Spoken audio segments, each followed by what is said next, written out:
Okay, I'd like to call the October 24th, 2024 Board of Selectmen's meeting to order at 6 o'clock. Mr. Pinio, do we have a need for a non-public?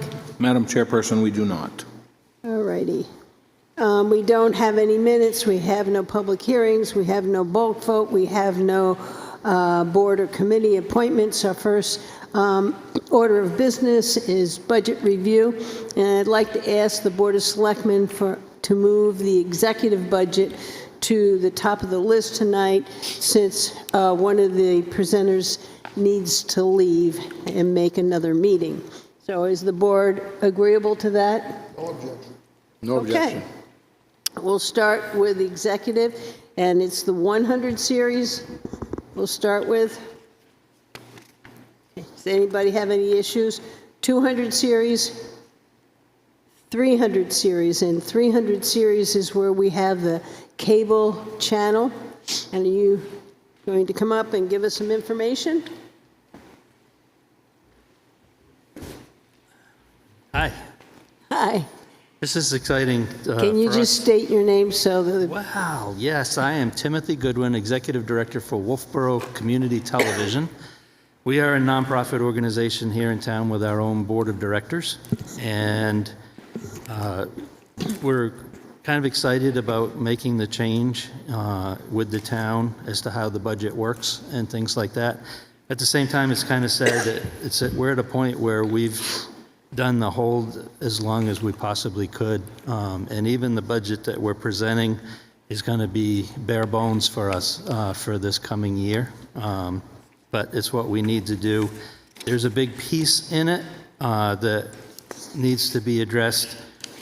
We need to have equipment in our budget to update and upgrade cameras and things like that from time to time. We don't have a lot of equipment that can be loaned out. A lot of times we make people wait to take equipment because it's being used by other people, because there's not enough cameras that are of the quality that people want to use. They want the HD equipment, of course, and so they want the lower quality stuff. They can take it, but no one ever does, and then it gets to be difficult to lend things out. But the big chunk for this coming year is the broadcast equipment itself, our TelView Hypercaster. We have a B100 in place right now that was installed end of 2015 or 2016, and it's at its end of life. The board of directors was given notice of that the beginning of this year. It will be serviced through 2025. The end of 2025 is no longer serviceable by TelView Corporation. So we've been given information and quotes and upgrade things. We've chosen a system that will provide, we've asked, I know a lot of pieces coming together all at once. We've asked BreezeLine if we can't have high definition for our channels with them, and they're granting that to us as long as we can get the signal to them. So we've chosen the level of equipment that will allow us to broadcast on BreezeLine with HD. We'll no longer, we'll continue to send the SD signal as long as they run the legacy system. Myself, we were forced, I shouldn't say we were, I guess we had the option, but it was really not much of an option to get to the new streaming system that BreezeLine offers in our own home. And again, what happens is they take the standard definition signal that we send them, and then they rebroadcast that on their HD system. So besides that, it's already dumbed down from HD to SD. Now it's being brought back up from standard definition, and it's not a real clear picture coming through BreezeLine. So we want equipment that's going to be able to provide that for us in its full extent. So I'll keep it shorter for you. You see the budget itself that was given to you, pretty close to what we had agreed to with you last year after cuts were made. with the addition of the equipment that we're going to need to replace by the end of the year, 2025. So I don't know if you have any questions that you'd like to ask, but we're looking at literally about a $60,000 project that needs to be done to, one, get us into equipment that's serviceable by the company that provides it, and two, give us those added features that allow us to broadcast high definition over the system that BreezeLine offers. Board members, anybody have any questions? Just one quick one. So I see that your actuals in 2021 were also about at this budget level. Just wondering, in 2021, was there anything that was done? It says that your actuals were 192, and then for your proposed last year was about 190, and this year is 191. So those three all align. I was just wondering if you can remember in 2021 why that was there. The only thing that I can tell you is that there was a big chunk of money that came to us that was recorded. You're looking at the 990s? Yeah. Excuse me, Brian, you're down one line too many. Right. It's 105,000, 105,000. Yeah, that would He's make looking more at a sense. different. Yeah. Have another piece of candy. There you go. What do you mean I'm down one line too many? You're looking at the total of the 300 series. Go up one line. Cable channel in 2001 got 105,000. 22, they got 105,000. 23, they got 105,000. Okay, so what was so the legal expenses is what caused That has that? nothing to do with him. He's That's got that one whole- line item. That's that whole column. Thank you. At You're that welcome. time, not Right. just one line Okay. you're reading. All right. Does anybody else have any questions or concerns? I just add in here, Timothy did a good job explaining that, it's the biggest jump is the equipment need, because it's going out of being serviced by the supplier next year, and which is a big hit for us but a $60,000 hit there on that. Basically, the rest of the budget, we've tried to really hold the line on that, as far as everything else that goes on in there. So it's a very tight budget.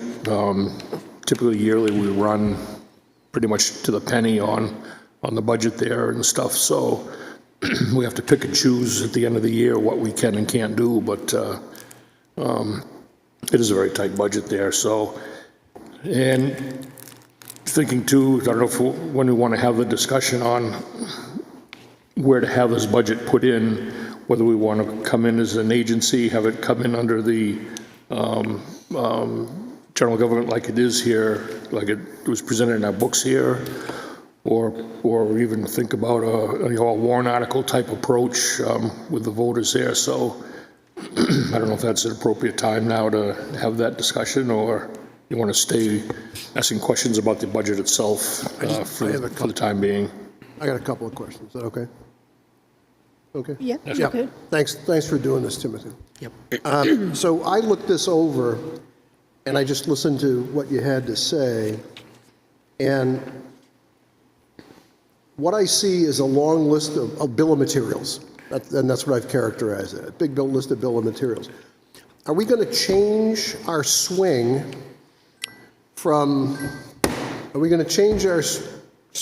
and start moving towards more of an internet-based service, the same service on internet? What's going to be different other than we're getting some new technology? What will be different? So you're asking questions that are more BreezeLine related specifically. Your community TV services that we provide offer you whatever it is that you want in that line. Right now, we are providing for you internet broadcast. We send this out on YouTube, and we have YouTube channels and playlists that people can lock into, subscriptions they can come to so that they get notification when you have a meeting. And then what BreezeLine does with the broadcast, as far as whether they do streaming service or traditional cable TV, that's with the franchise agreement and not a decision that's made by the TV board or by the executive director at the TV station. Maybe I'll put it a different way. Will you be offering more content? If we can provide more content, absolutely, yes. Will we be providing more options? If you looked at what the new Hypercaster system can do, the answer to that is yes. Are we looking to do some over-the-top OTT service? If we can, yes. And again, because the budget's so tight this year, we probably won't be able to do it in 2025, but come 2026 or after, it's possible that we can get a budget that'll allow us to go into like an Apple TV, Roku TV, those kind of options to provide a service to people. And just, for the benefit of, This equipment will do it. yeah, just for the benefit of others. A few years ago, Timothy and I had a conversation, and I looked at his entire budget. 95% of the entire Wolfeboro Community TV budget was salaries, and salaries have been relatively flat for a period of time. So out of that entire budget, you got 5% wiggle room to actually go out and either buy, develop, copy, It's not enough. expropriate, whatever the right term is, content. So that to me was the essence of my question. Is that increment going to get bigger so you can provide more content? The second question I had is, and I think I know the answer, I'm not trying to put anybody on the spot. If I look at your 990 for 23, and I kind of listen to what's been going on 24, has there been a growth in donations, contributions to Wolfeboro Community TV? It has not. Okay. We So that- have grown our ability. I do have for you, I didn't, there's a QR code now. There's opportunities for people to donate online, which had not been in place before 2024. Right now, that account still sits at zero. Okay, Not so, a penny and again, coming. no harm, no foul. I mean, why you have or haven't, but that little 5% increment, I'm not hearing, hey, if I get more technology, I get more content. I can build you more content. And I don't hear that. And I that, then says, okay, so are you asking for an underfunded situation, or is there a bigger ask that you should have? There's a bigger ask we should have.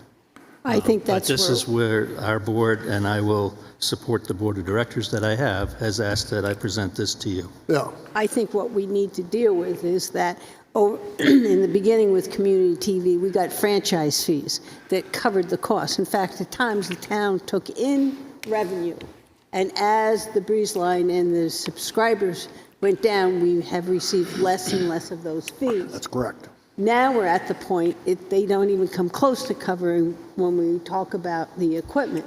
So what we are facing is, to what degree are the taxpayers of this town willing to support community TV? And to me, it is the best way we get our government information out to our citizens. So for me, it's definite. And I think that comes back to what Brad was saying. What way shall we present this to the Budget Committee and to the public? Do we want to do it with a warrant article? Do we want to leave it where it is? Do we want to take it and move it over into agencies? Am I correct? Is that where Yes. you were?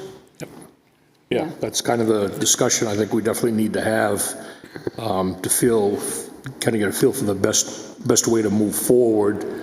It's kind of high for agency. With that, and to probably get the best way to get public support for it too.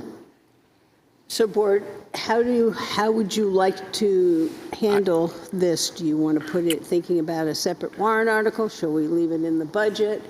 Does anybody have any strong feelings one way or another? I would, if you put it in agencies, it's going to be the biggest ask in the agencies. Okay. So that's going to be something that people might question. If we put it for a warrant article, it could not pass. Okay. And then the third is leave it as it is, and just to cut to the chase, this function does not report to Jim. It's a 1099 function, and so it's kind of an outlier. I want to go on the record by saying the last thing in the world that I would support doing is having less content about what's going on in at least town government and I think the school department, I would not be supportive of us not having one of these community TV things. That doesn't make a whole bunch of sense. Okay, let me do it this way. Is there anybody in the board who would not like to see community TV? Okay, so that took care of So that. that's a policy. That's done. There we We're go. done with Watch that this, one. Timothy. The pencil is down on that question. So now we just have to decide. How do we pay for it? What is the, I would personally leave it where it is. It's under the executive. That's more the Board of Selectmen and elected officials, where I think it is. It's not under the town manager. And we can explain it. Okay, and I think I do. And I think we will have to put together a presentation on why we're going this way, would be mine, number of people use it, et cetera. And I don't know if can get some information from the school district on what is put out through the school district, but the importance of this in the community. And the truth of the matter is, and if we buy the equipment this year, maybe in a year or two we can raise and get more content, but I think just keeping it going right now is the most important thing. Dave, do you have any comments on this? I think we ought to keep it right there for now. Keep it in the We executive budget? see a situation with the budget committee, see what they do with it. Then from there, we can always put out a warrant article if we have to. Okay. One more, Linda? Yeah, let me get one go thing ahead. from Jim. Jim, when does it come before the budget committee? How much time do we have to put this package together? Aren't they the first one? I don't have that with me. It'll take me a minute to Okay. get there. Okay, I'll let Paul go. Paul? So there's another dimension to this that I think needs to be just thought through a little bit. We're not going to fix it here tonight. Linda very capably mentioned that franchise fees are going in the wrong direction relative to your funding requirement. Why is that? People are cutting the cord. It's simple. We collect 4% of every cable bill as franchise fees. We keep that money and we pay your bills. If we move this question to the general taxpayer, which we're doing now, we're saying, hey, in addition to the 100 grand, roughly speaking, Timothy is asking for another, what is it, 80?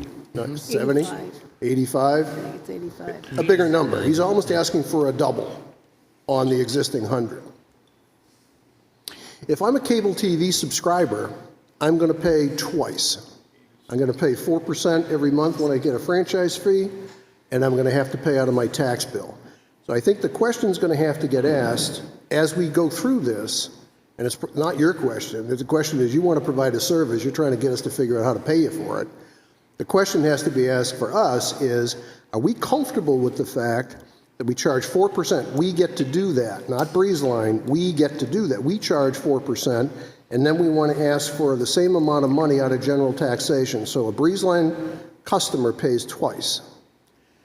A Spectrum customer pays twice, but they don't even get the Channel 25. So that's a problem I see, and that's a technology issue.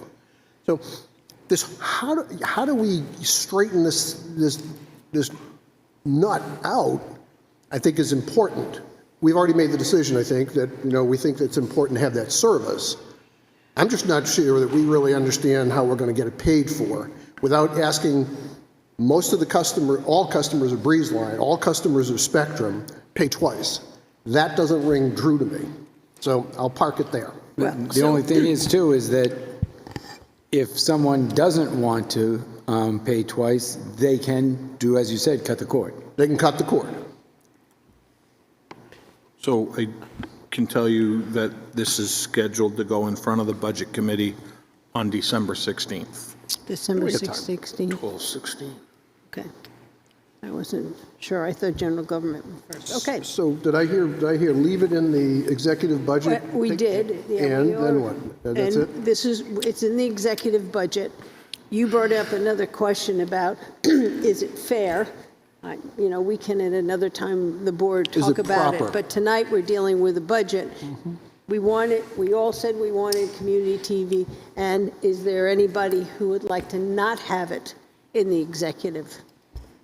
Okay, I've got one. So 4 of us do. 1, 2, 3, 4, and 1 does not. Okay.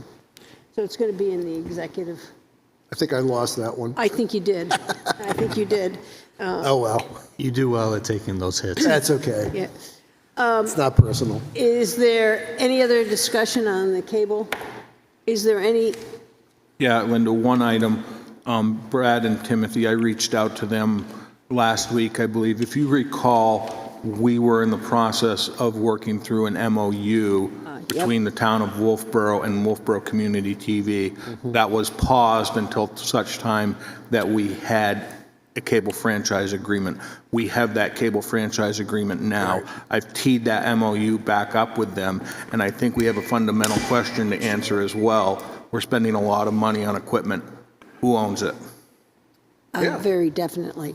Do we own it? So, well, we definitely need to do that in the MOU. I think we Agreed. can, and any other that we feel that needs to come up in this should be there. And they'll come back with a draft of an MOU to us. There is wanted to a let you know. document, there is a document that came through that forwarded, that came to the board this week here, inventory of equipment there that tells what community TV owns, what the town owns of the existing equipment now.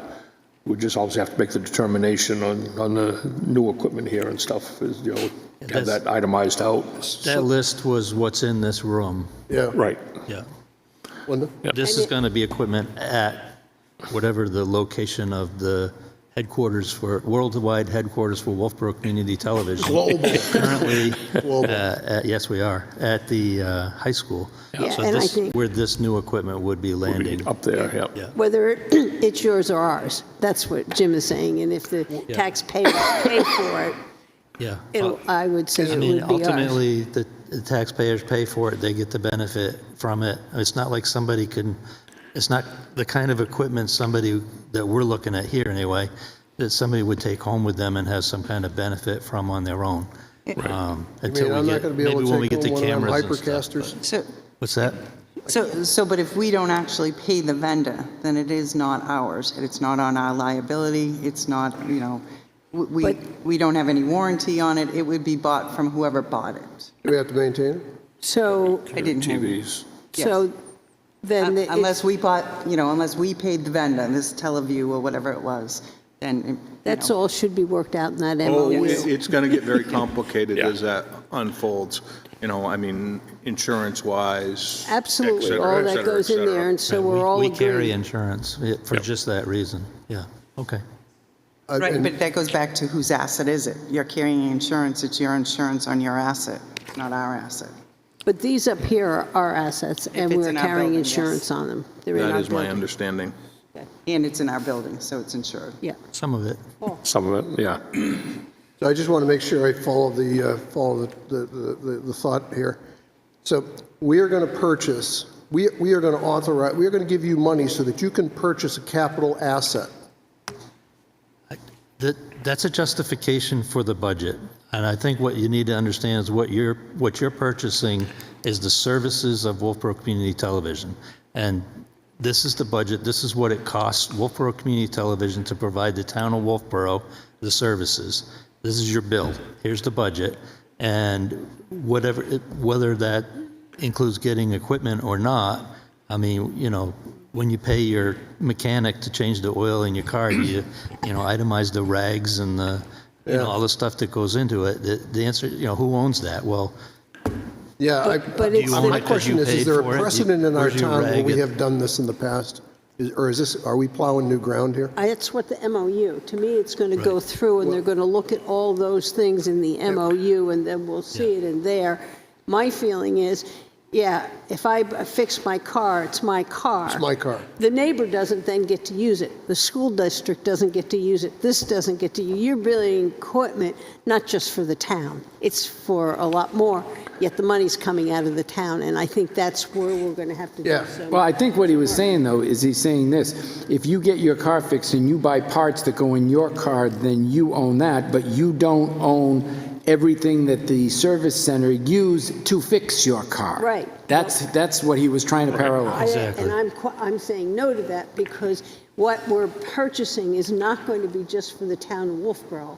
They're going to use the equipment we pay to do the school and anything else that they do. That's where I was saying the programming. that comparison doesn't work for me. It doesn't work for me either. And again, I'm sure we'll work it out.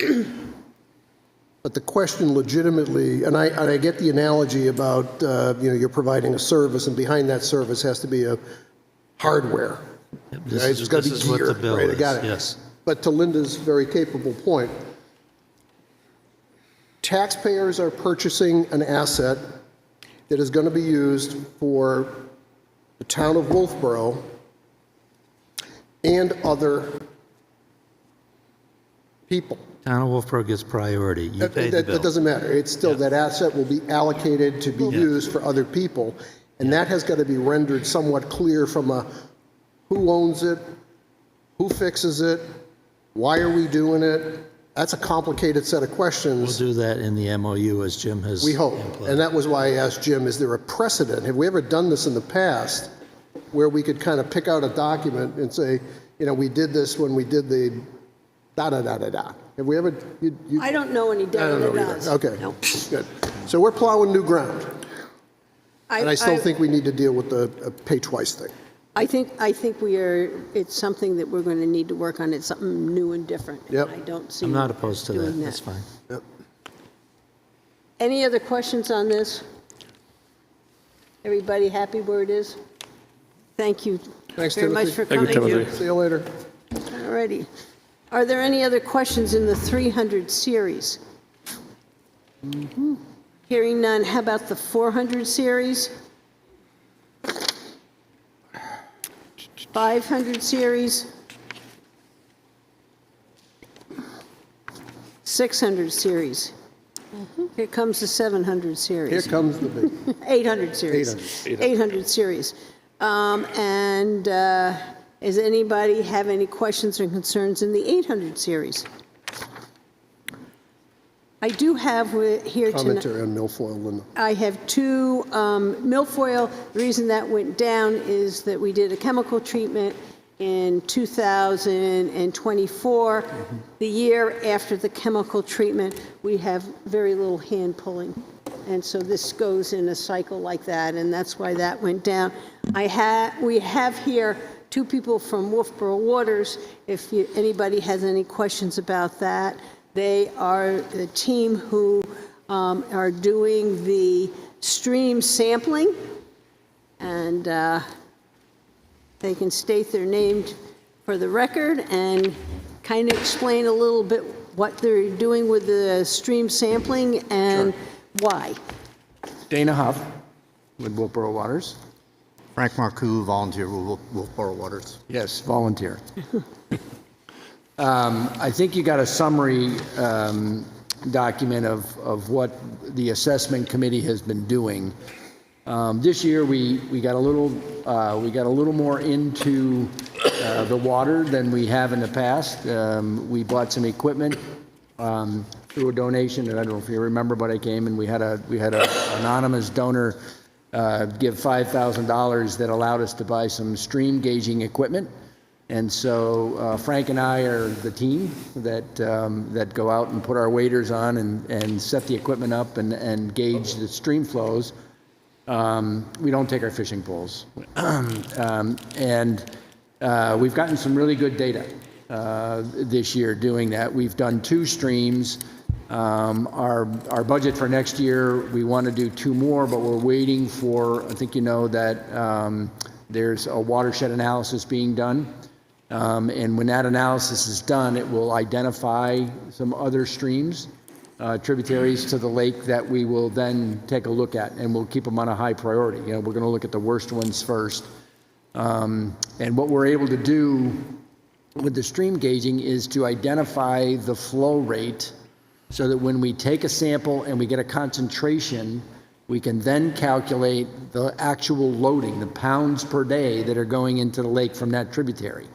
If it rises to the occasion where we think there's something upstream of where we're sampling, and we're trying to sample as close to the lake as possible, In the two streams that we're doing now, Beaver Brook is probably, I don't know what, Frank, 300 feet from the lake? Yeah. Where we're sampling. And then the other one is over off White Gate Road, and that's probably, what, 200 feet? Similar. So we're pretty close to the lake. Most of the runoff comes from above. We haven't gotten back the sample results yet, so we haven't been able to do that calculation, but we have the flow rates. So we're ready to plug that number in when we get it. And we try to go out during rain events, because we think that's when we get the most flushing of the surface and sediment. So that's kind of where we've been.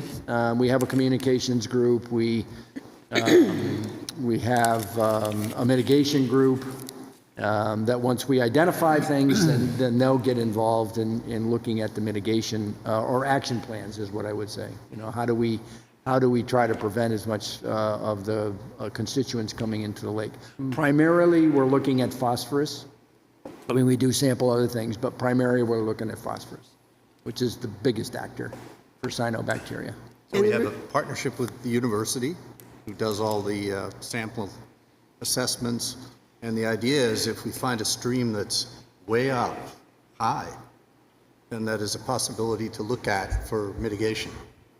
Maybe they'll be all the same as the lake. Yeah. But we're looking to see if this is a way to identify a stream comes from a watershed area that carries a lot more phosphorus than others.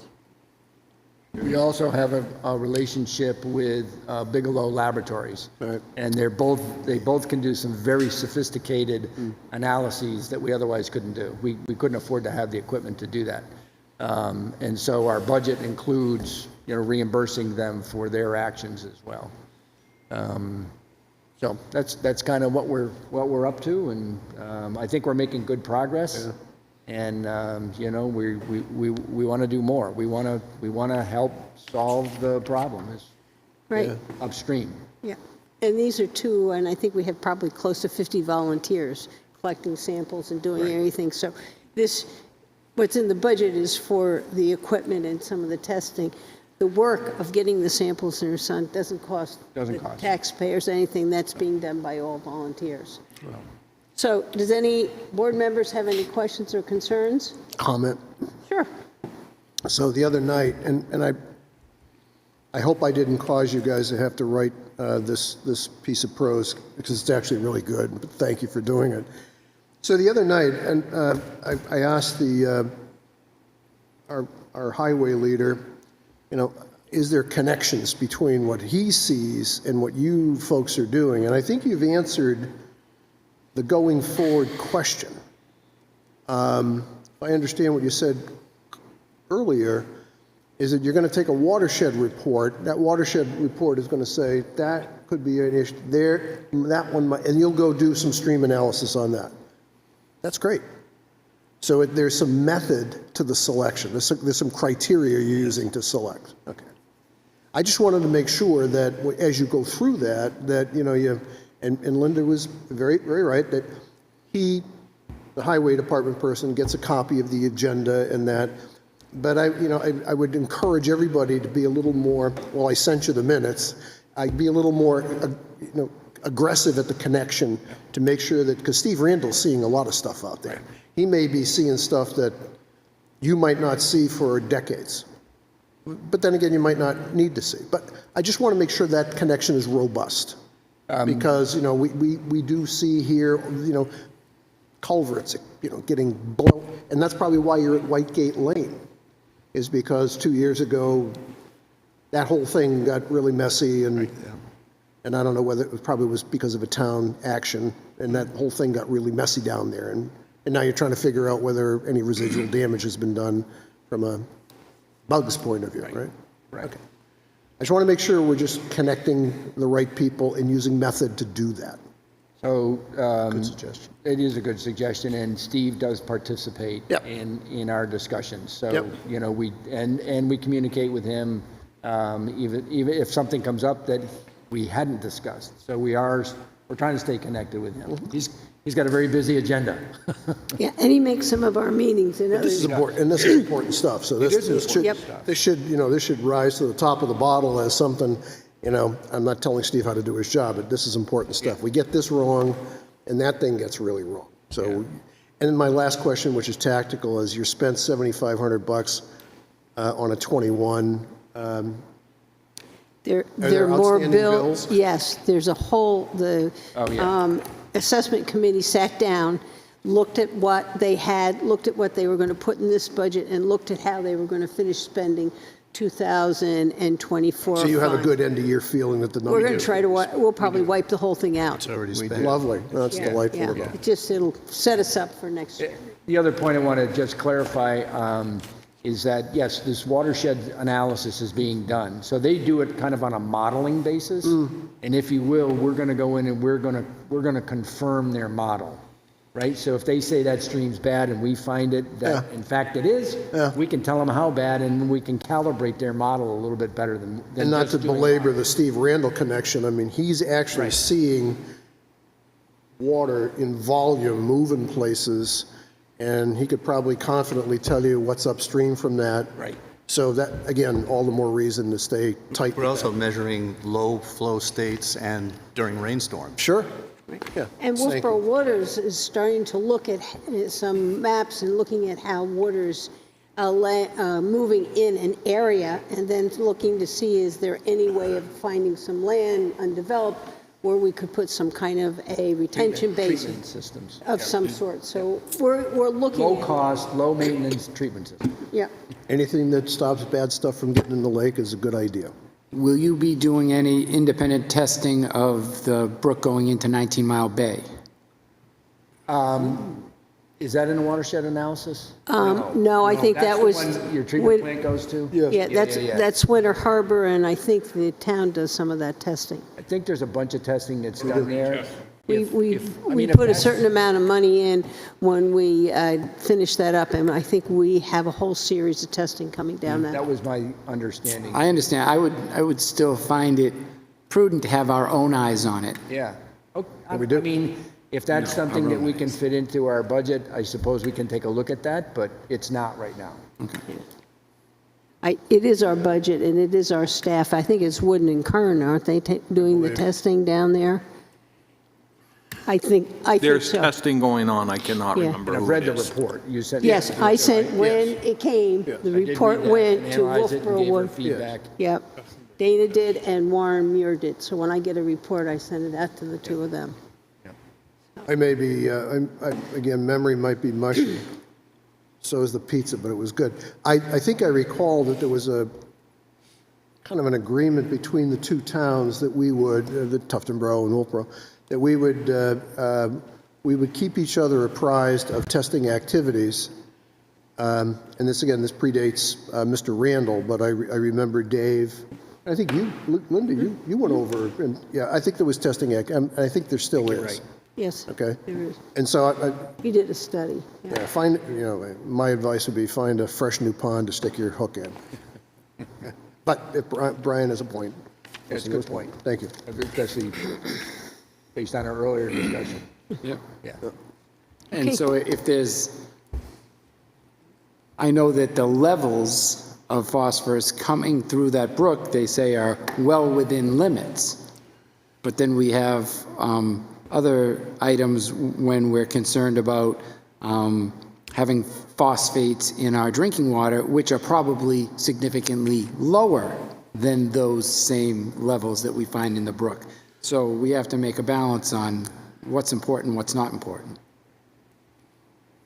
Maybe just add the other thing we're thinking about is how to take advantage of the summer season in which cyanobacterial blooms were discussed more than usual. I mean, to our advantage. Get more done. Their testing is a long-term testing. If you did a short-term testing during a rain event or something like that, you might have some results that are different than what we currently have. True. Nugi, Okay, does anybody else have any questions? thank you very much. Thank you very much for coming and doing that. Thank you for your welcome. support. Yeah, thank you. Want a bumper sticker? Engineers. You want a bumper sticker? It's an Okay, inaugural one, I'll sign it for you. all right. Anything else in the 800 series? All righty. So we're going to go back to the beginning, and we're going to go to the library. We've got some people here waiting for the library. Bibliotech. Come on up. Come on up. And as you recall, Jim handed out a colorful document. Hopefully you all have it. Right here. I'm just talking to you. Yell in here. Not them. Just want to make sure you have her document. This was on the desk last night? Yes, this was Thank down, you. and it really gives the increase in use of the library. Yep.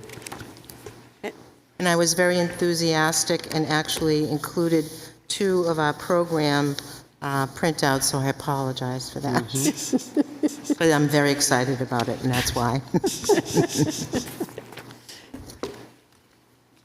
Okay, do you have any statement for us, or we go through the lines? It's whatever you... I don't have a prepared statement. Okay. I just thought we'd just go through the line items, and I can explain as we go along. Are you Perfect. enjoying Is your that time? I'm sorry? Are you enjoying your time?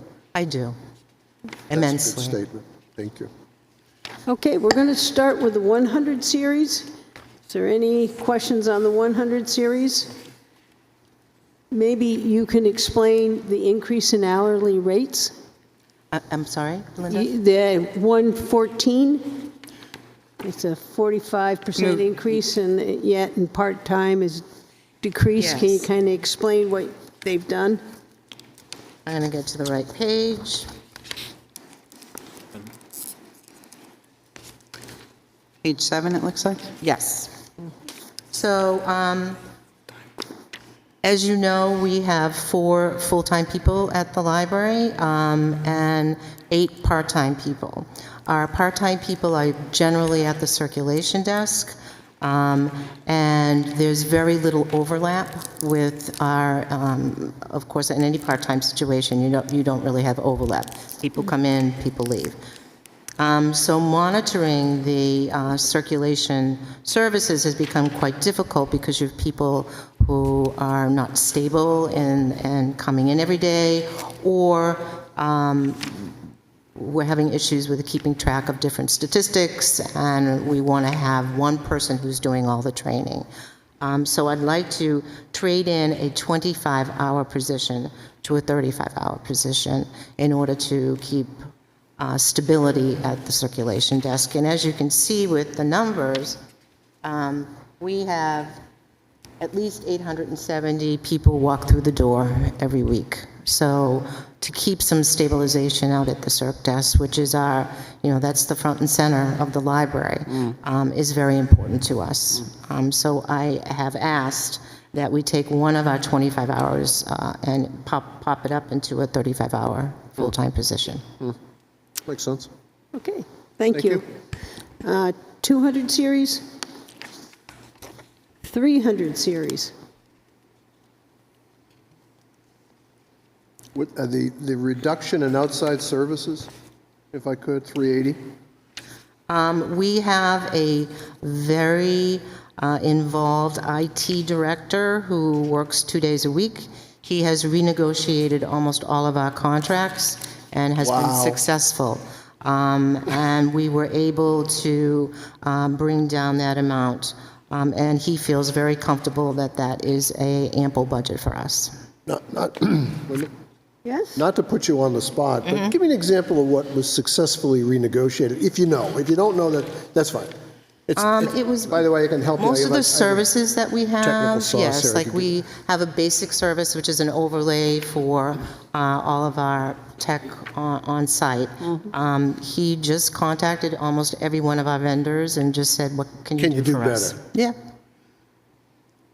Well, let's take a Polaroid of that. Okay. That doesn't happen very often.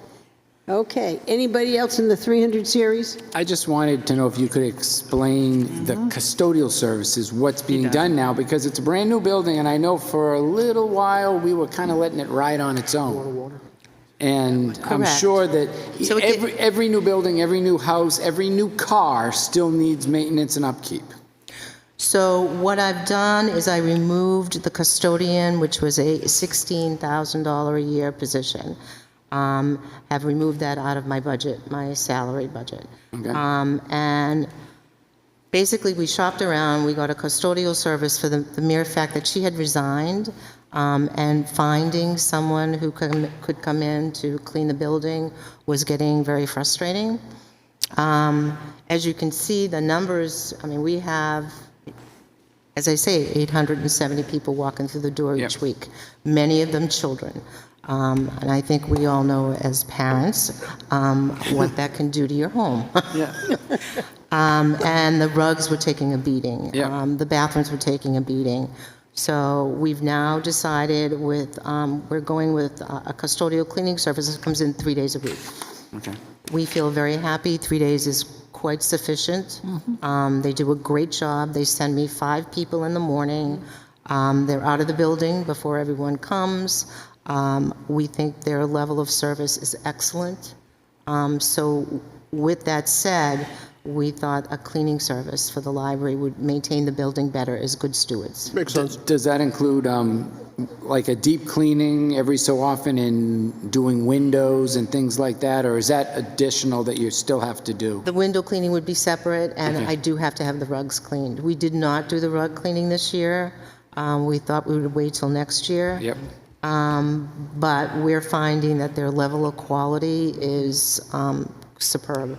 So we're very happy with them and feel as though that this was quite sufficient for us. You got to maintain your assets. We do indeed. Anything else in the 300? 400 series?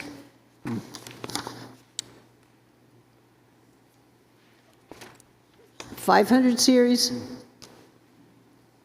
600 series? 700 series? 800 series?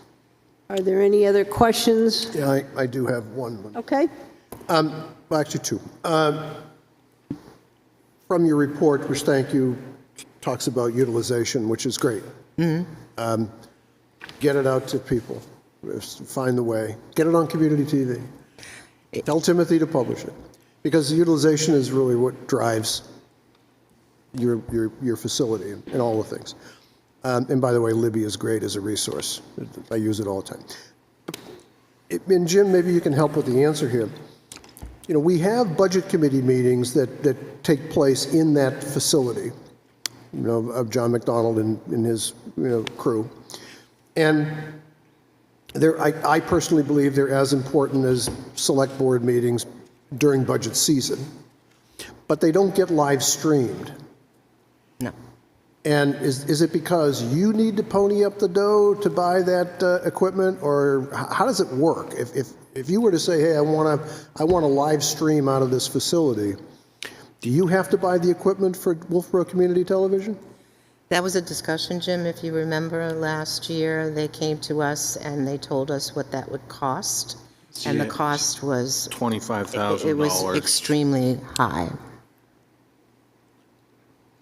$25,000 to put a video streaming capability in the Wolfeboro Library. That's what we were advised. Get that IT guy of yours cracking. You have a robust internet connection. That's a fact. Yes. You know, you have plenty of internet capacity going outside the building. $25,000 for a hunk of hardware? That's just an observation. And it's not on you. It just doesn't make sense. It's worth a discussion. Yeah. Definitely worth a discussion. It was during, you know, the discussion of would this be a default year when we first had, and that was the reason why it was tabled. Yeah. Just due to the fact that we didn't want to add to the burden of the taxpayer. And not to belabor the point, but Timothy, the community wants more content. And having to set your watch and say, I know they had the budget meeting on Monday, but I'll see it Tuesday afternoon at 3 o'clock. That to me is not right. And so the more content we could have, and I also understand you have somebody at the library that teaches people how to cut the cord. Live stream that out on the internet too. And we're offering that again. It was such a well responded and well attended. presentation that we're going to run it a couple of times. I'm not challenging you, it's not my cause to do it, but the library produces all by itself massive amounts of content. Kids programs, visits, all this stuff. And it'd be a great conversation to have about getting it live so that people at home can have their children watch some of this content during the day. Thank you. Just did the quick numbers. 64,655 people walked in and out of the doors in 2023. Roughly speaking. Roughly speaking. 44. Not the numbers I added. Where are you? I'm sorry. For 2023. I got a total of 64,655 people. Well, this is January to August? No, I'm going last year, 2023. Oh, I'm sorry. I added up the whole year, and I got 64,655. And the point is, it's a busy place. Oh, I see what you're saying. Yeah, which is, that's a lot of people It's a going lot to a of library. people. That's more than probably most of our buildings in town. It's a busy place. It's a very busy place. And you have to remember, too, we have a lot of card registrations from outside of Wolfeboro. Yep.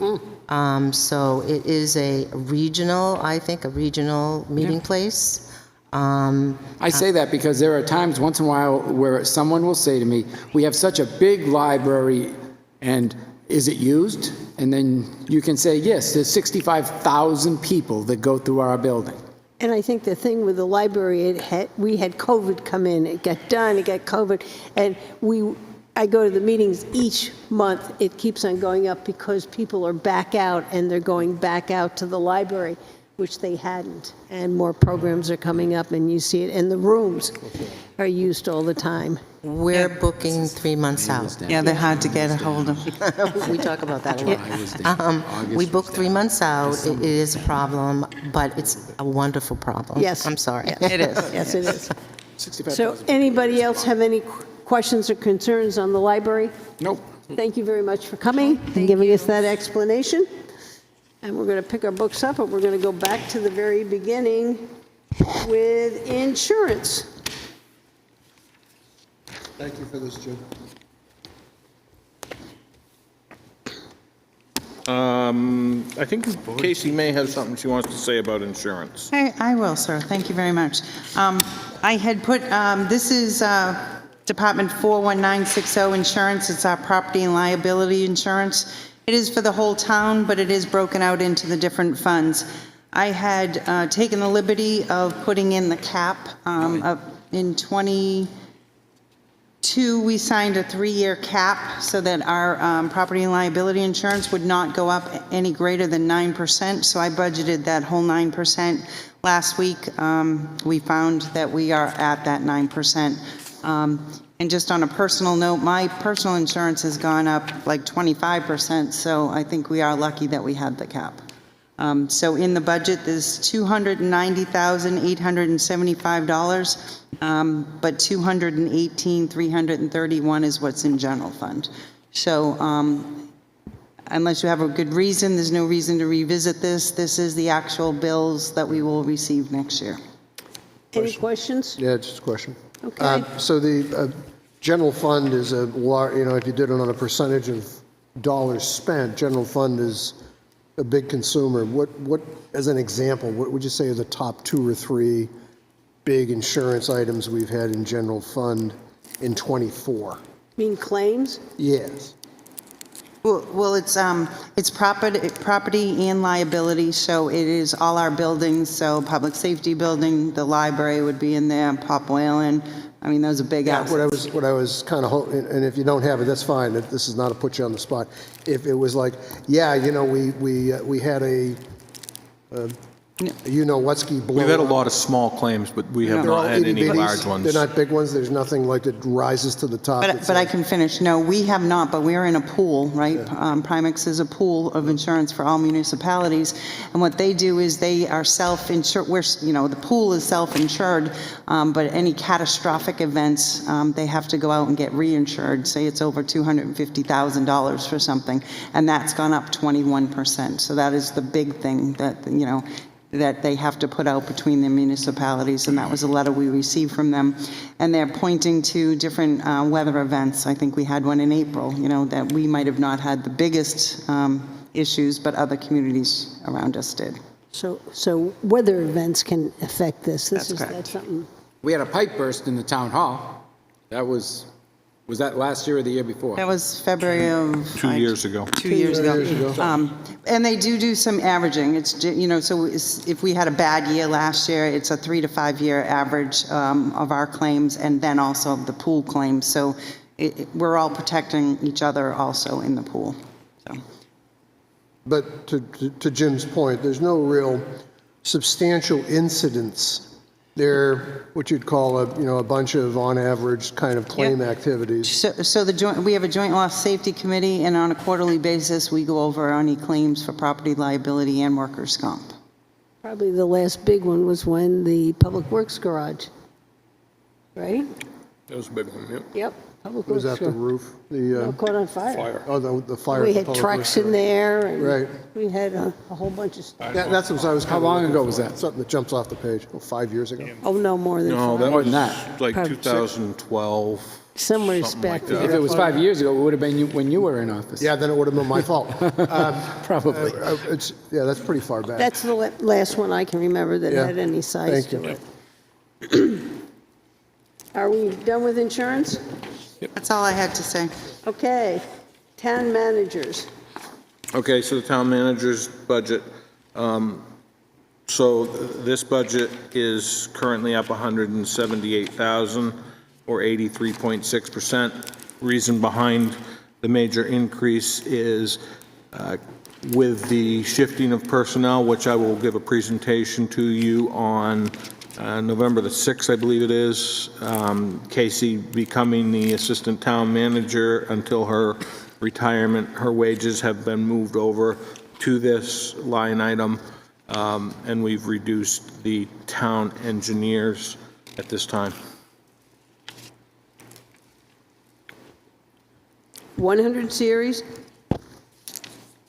200 series, 300 series, and that 311, that's our wage and benefit.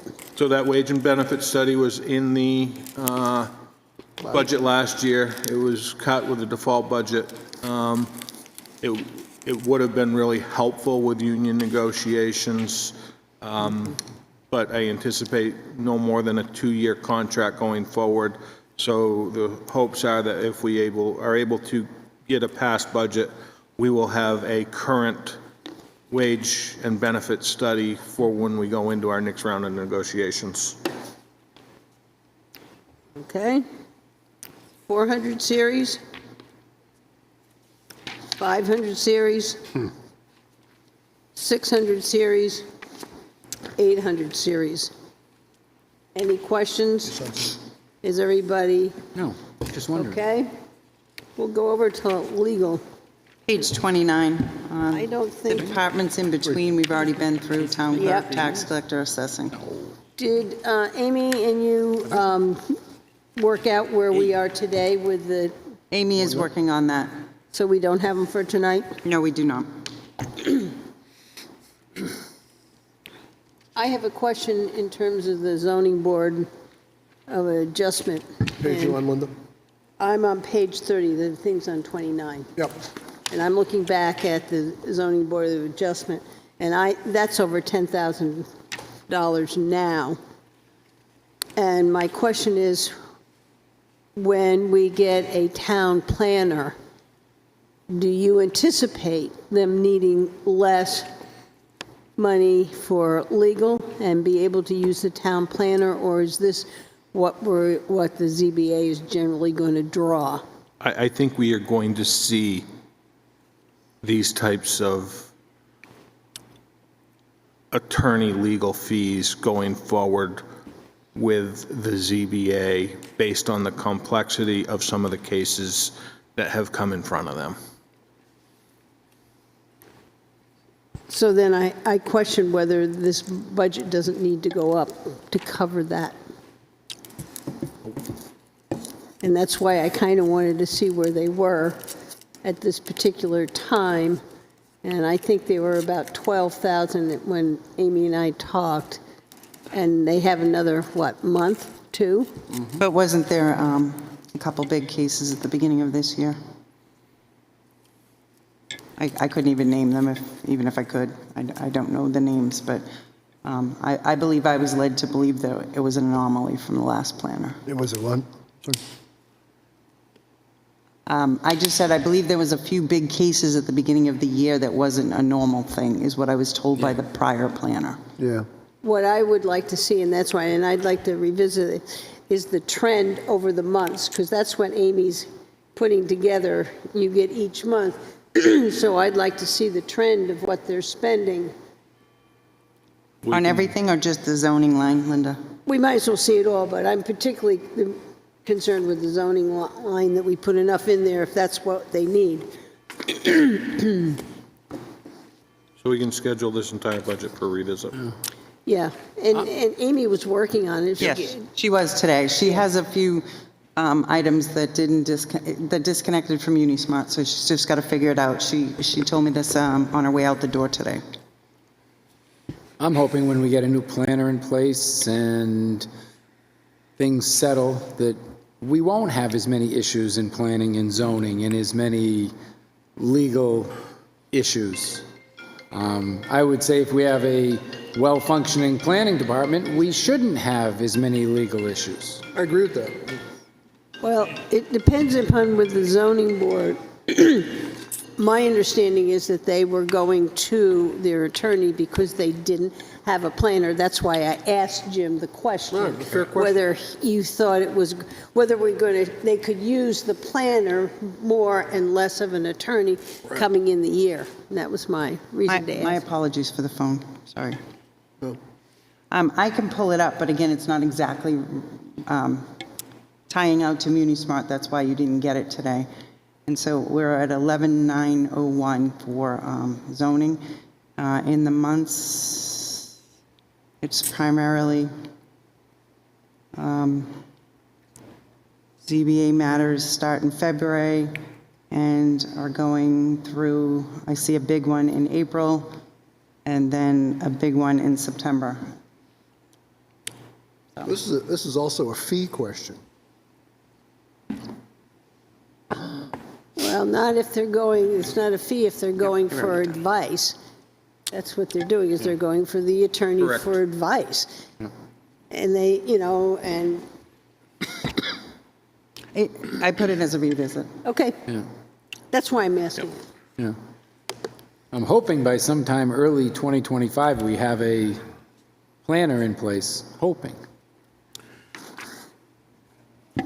I'm just wondering whether whether the ZBA, and it might be something we need to ask the ZBA, whether when we get a planner, whether they're willing to go back to using the planner. Well, in April, we had over $4,000 on one description, one matter.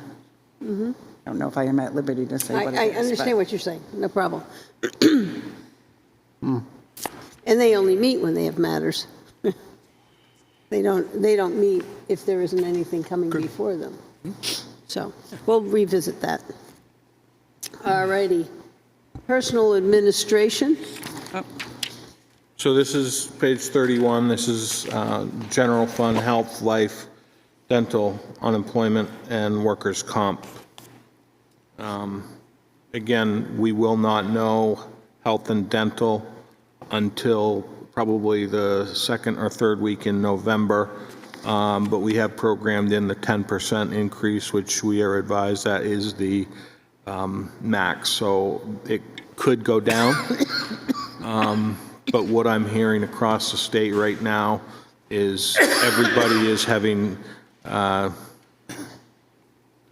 significant increases in their health insurance. A lot of communities with consumer-driven plans are looking at double-digit increases right now. Jim, last year, we were anticipating up to 10, but it came in less, correct? I think it was 8 point something. It did come in less.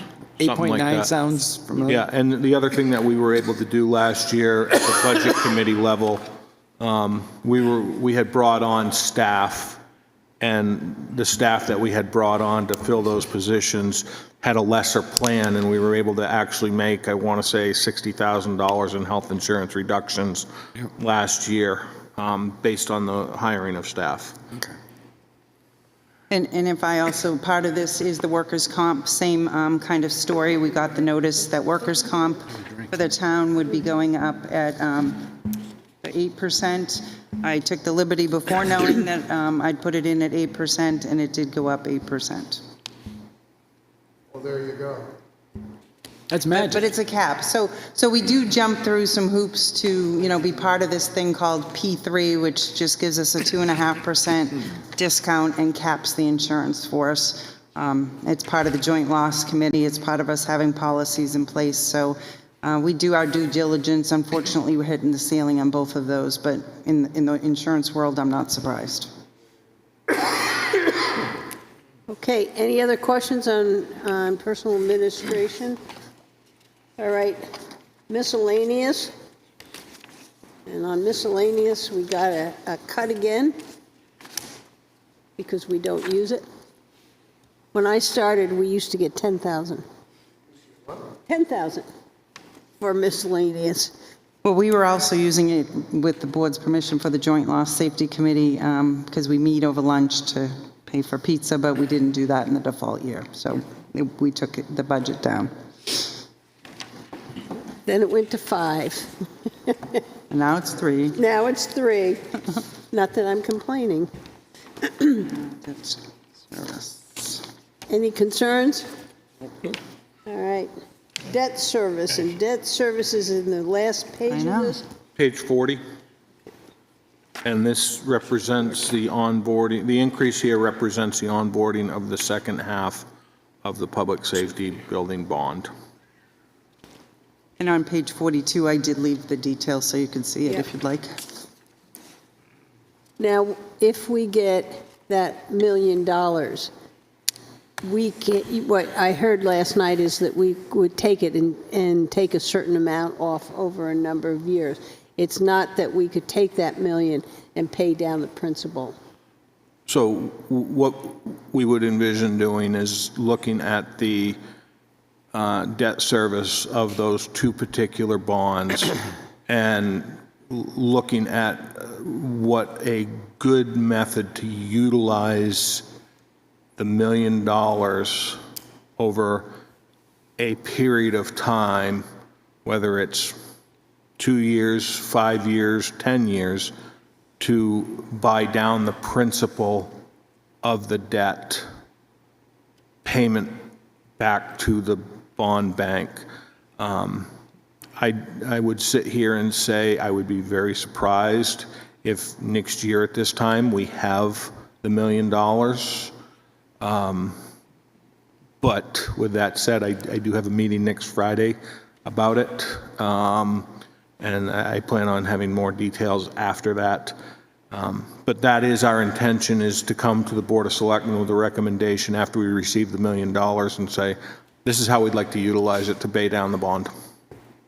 But we are under the impression, as you said, that we can only do it to principal, not to interest. It's not like we could wipe out our whole payment next year or some year. But can we just, instead of having a $13 million bond, then have a $12 million bond?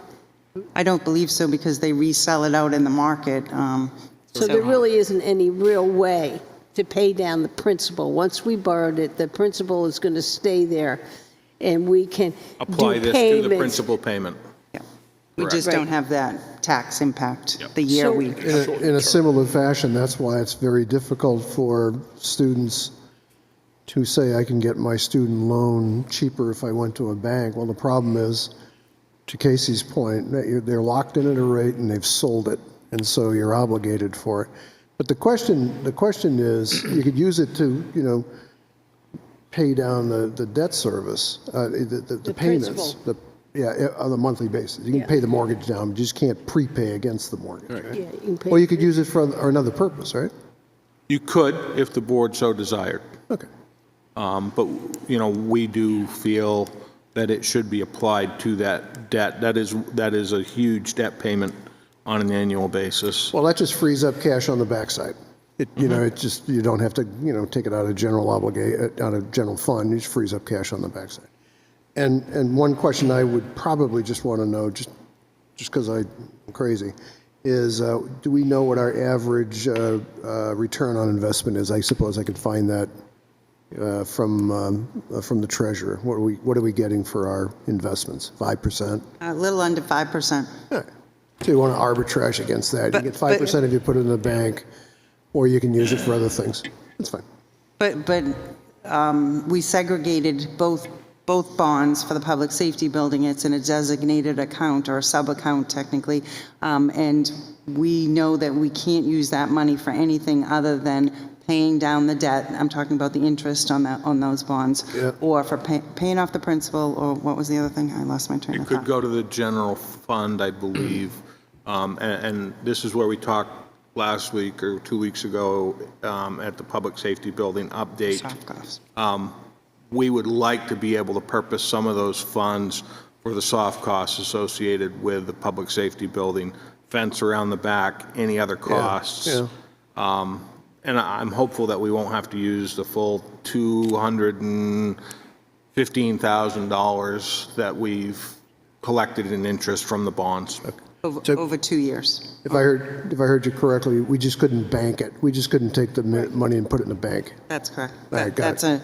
I got it. Thank you. bonds are new to me since I've been here because we didn't borrow where I came from, but yes, that's why we set them up. Even the $1 million that was for Forrest and Vonnie is in its own separate account, same thing, not as much, interest obviously, but it's dedicated interest.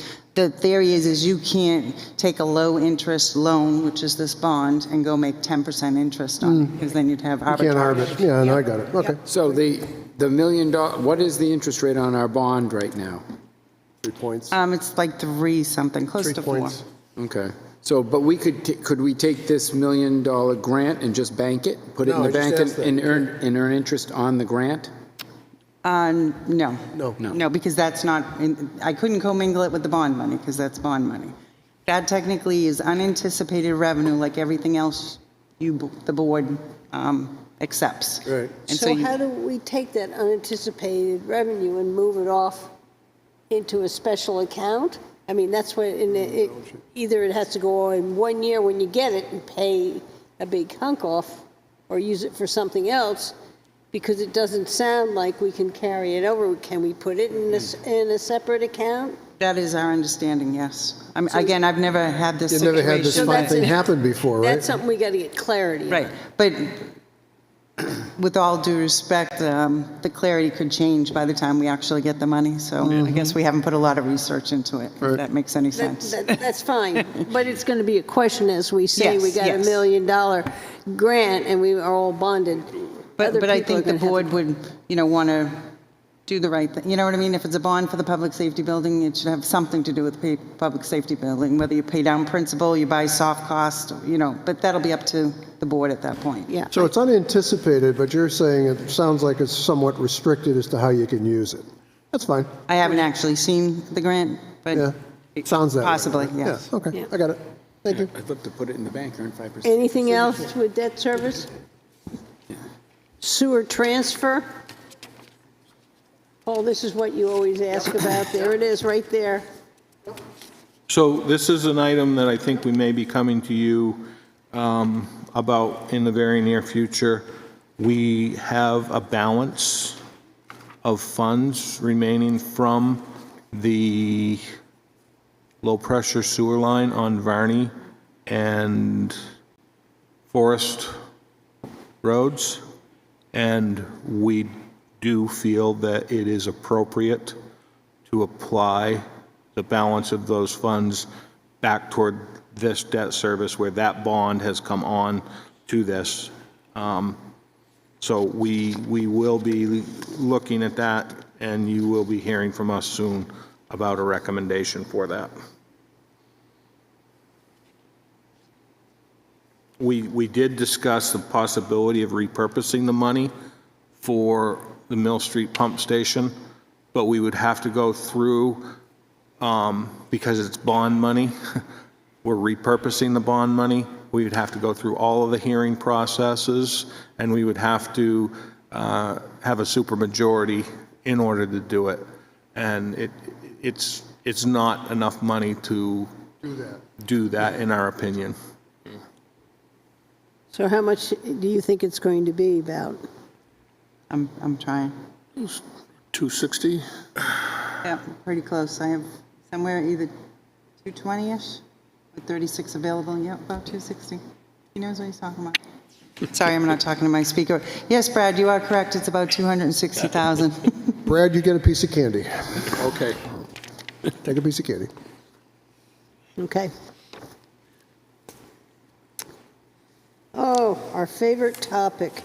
It's the Libby Museum. Oh, gosh. And as I recall, it's under Park and Parks and Rec, and I just put it in the front because it's Yes. technically part of a Parks and Rec in the DRA roll-up, even though it's not under Christine's Where are we? jurisdiction. So first page of Parks, under Parks and Rec. It's Libby. Thank you. Page 1. Thank you. Okay, folks, before we roll through here,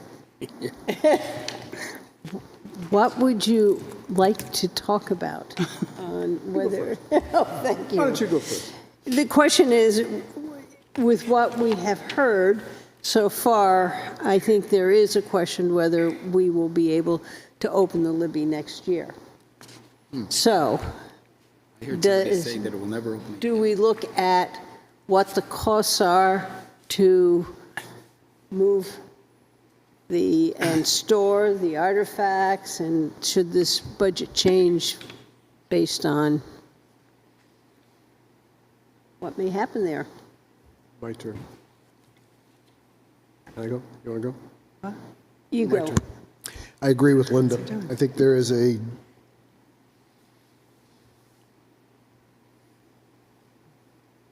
a reasonable chance that the Libby won't open, given what we saw for photographs and what probably could be coming forward in the next week or two with some study reports. And I personally am not troubled by that, because I think we're in do mode here.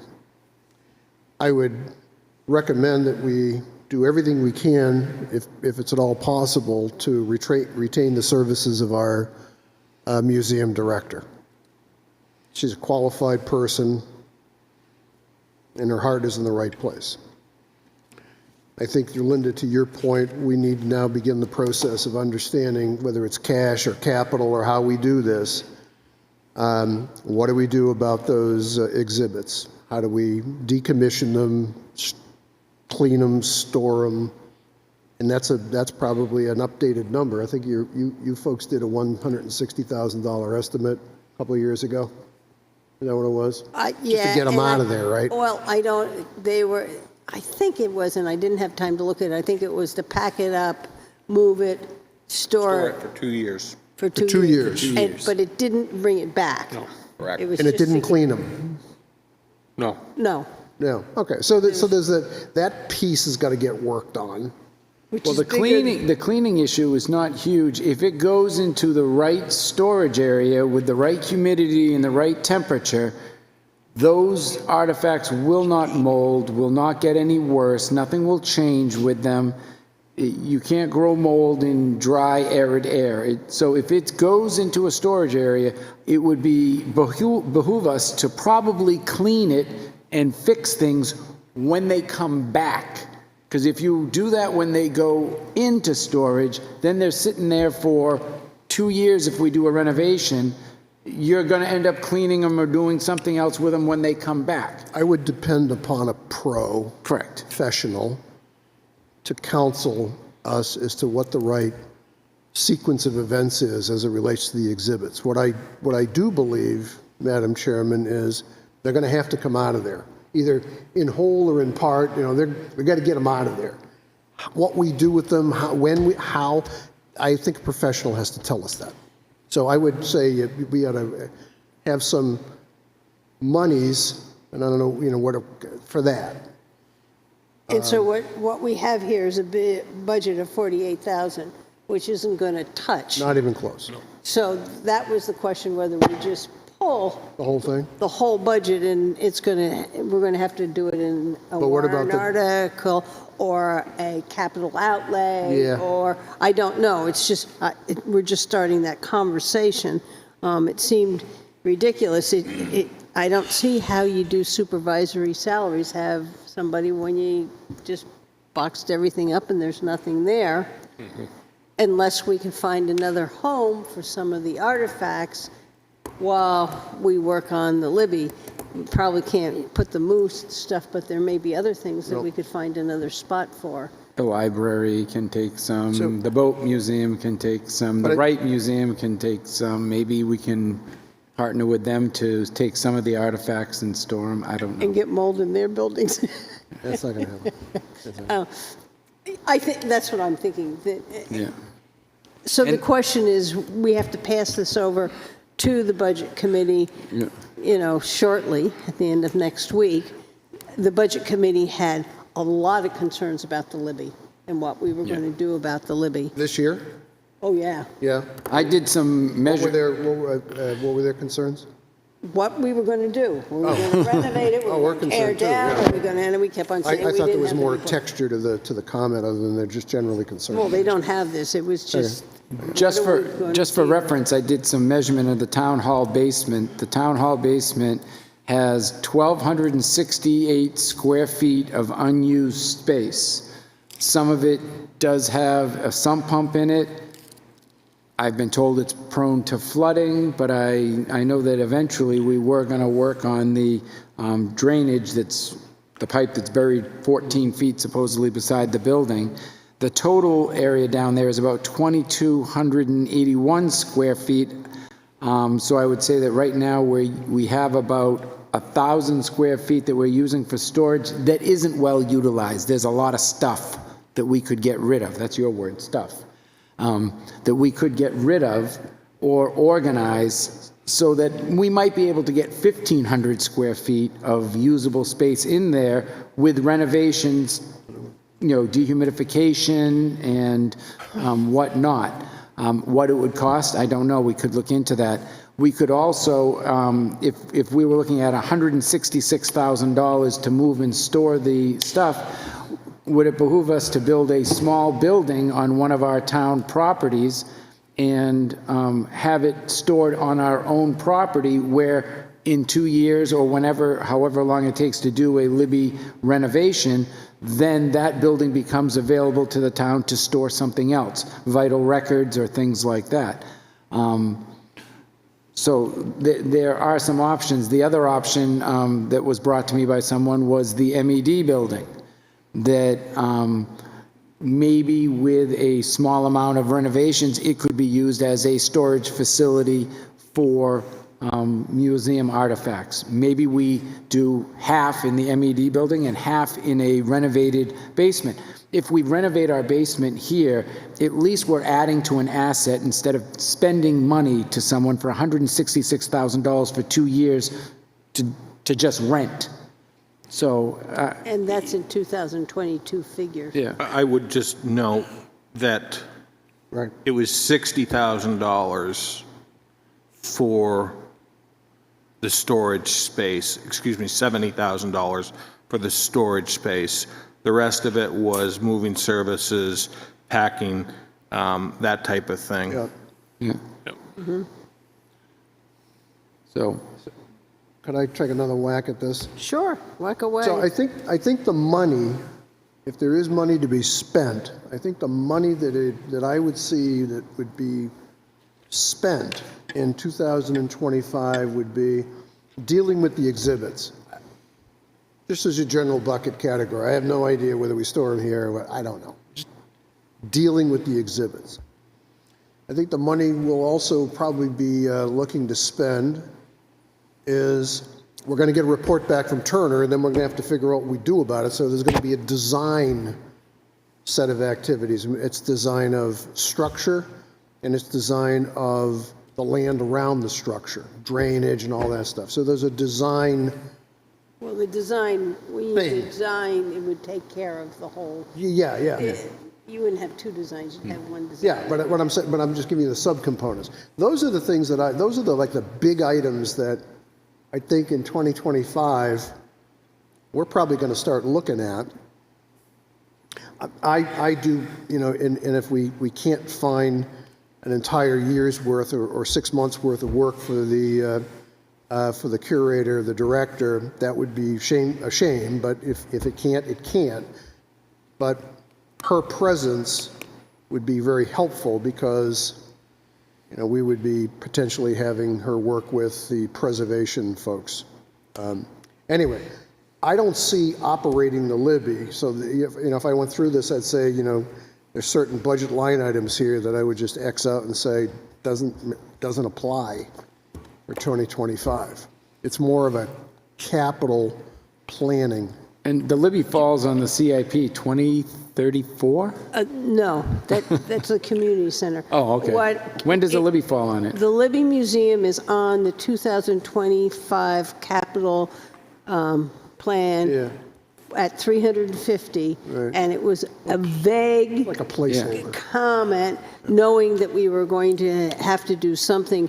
And Jim, the way the warrant article is written, do you believe we could use it for design? As I thought it kind of said maintenance, repairs, or renovation. You mean the one we did a handful of years ago? The one that Yeah. we have one that's already- 300,000 plus on. I believe that we had that language so that it could be used for engineering and design. If I may, for the purpose of renovating, expanding, and repairing the Libby Museum. Okay, I guess not. That sounds pretty good. Yep. That was But is it 300 repairing plus interest engineering? rate. Go ahead, Brian. Isn't repairing engineering? I mean, Well, you can't renovate without engineering plans. Design. That's where I would go. that's what I'm trying, I mean, it doesn't say engineering, but you might need an engineer plan before you can repair. I would hope so. I would do. I think moving forward, looking at this, I agree, I think we should probably, my opinion, zero out this budget here for this coming year and either put together some type of a warrant article. I think we could reach out to the folks that provided that quote to us a couple of years ago in the moving and storage part of it to update that. I think we'd want to use the same people to update it because they already have Yep. the work done as far as, I met them up there that day there, and they were measuring and to know how big of boxes they'd have to build around the exhibits to move them and how to do it. So they would have to reinvent the wheel on that. I think moving forward, there's so many variables out here in the future that we can't really think about, what's it going to cost to bring it back? What's it going to cost to fix or, revitalize some of these exhibits? I think that's something we could address in years down the road. I think we should look at, first of all, getting them moved out, getting them into storage, locking up for the 2-year term anyway, and then as we develop our plans, we can either extend that out and, kind of move forward from there. But I think if we try and go beyond that, we're just pulling numbers out of the air right now. We don't have a firm grasp on what it's going to take to do this yet. So I'd be comfortable, my opinion would be to reach out, get this updated price to get the exhibits taken care of now for the 2-year period anyway.